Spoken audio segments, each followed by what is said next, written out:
think revelations happen to us in the way that is most appropriate for us at the time and the place that we are in our lives.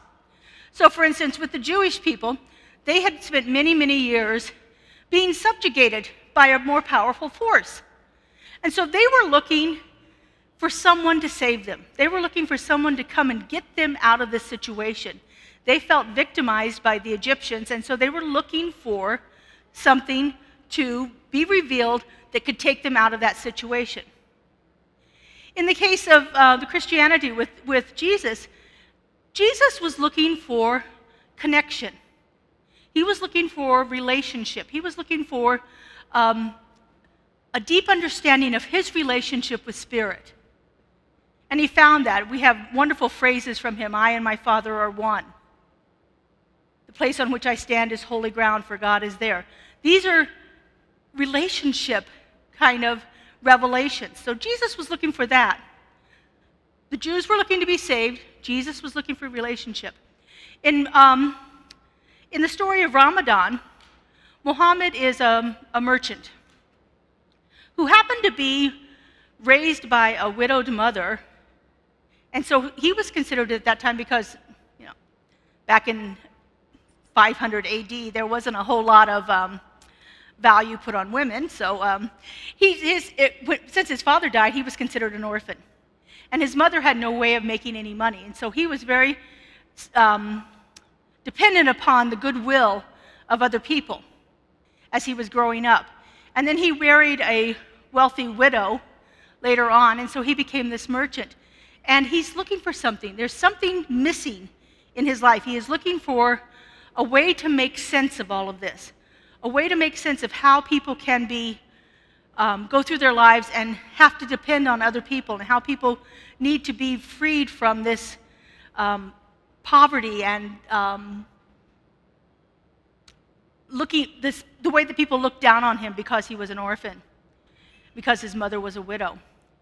And so he goes into this cave because he's called to it. He goes into this cave, and he spends 30 days in there receiving the word of Spirit through a revelation from the Archangel Gabriel. And he writes down what is revealed to him, and he writes the Quran. And so that is what is celebrated for Ramadan. So each one of these things, there's a revelation.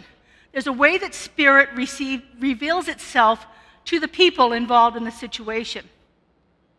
Now, maybe some of you have had experiences where Spirit has revealed itself to you, to where you have been in a situation very personal and very specific to you, and Spirit found a way to reveal itself. This happened to me back in 2008. My older brother was actively making his transition from brain cancer. And it was about 2 weeks before his death that I was at work. I was at work, and I was just like, I was so distraught. I couldn't function. And I had this weird sensation happening to me all the time. It was one of those things that you can't explain it to anybody else, and so I felt kind of foolish going to my principal and saying, hey, look, I can't be here anymore because I've got this thing happening. So I thought, okay, I can't do that. So I just went to my office. Fortunately, I wasn't a classroom teacher at the time, so I just went into my office and I shut the door. And I thought to myself, okay, I'm just going to sit here until something happens because I can't function. I cannot function anymore. I'm at that point. And so for me, there was a huge amount of surrender happening. It's like, I'm just going to sit here because there's nothing else I can do. And so it wasn't very long. I'm sitting there, I've got my eyes closed in meditation, and I'm just trying to get myself centered and grounded. And I hear very clearly, very distinctly, there is no pain, there is no suffering, there's only peace. And my life changed. Because I knew at that moment that it wasn't something coming from my conscious mind. It was a direct revelation of Spirit. And it was specific to me for what I needed in that moment.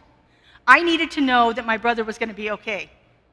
I needed to know that the pain wasn't going to be there after this experience was done. I needed to know that he was going to be at peace, that his soul would be at peace from this. And so Spirit revealed itself to me specifically that way. And I think that's how revelation happens. Because it shows up in so many different ways for so many different people, where we have this moment of absolute surrender, where we can't do anything else. The Jews in Egypt had tried everything possible, and they could not get out of bondage. And so they surrendered. And Spirit showed up in the form of Moses, according to the story. Jesus reaches a point where he even begs Spirit to take it away from him. I don't take this cup away. I don't want to do this. But he surrenders, and Spirit is revealed through him, to the point where he could say the very last words out of his mouth, "Father, forgive them, for they know not what they do." Muhammad needed something to help him make sense of his life, and Spirit revealed itself through the form of the Quran, through the words that are written in that powerful book that brings so much comfort to so many people. We have these opportunities throughout our life for revelation to happen.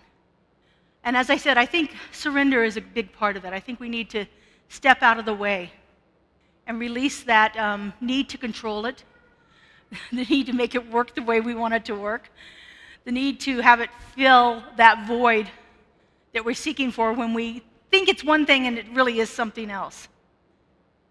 Through all of our addictions, through all of our habitual behaviors, we try to fill those voids when sometimes all we need to do is let it go. Keeping it real with Reverend Laura.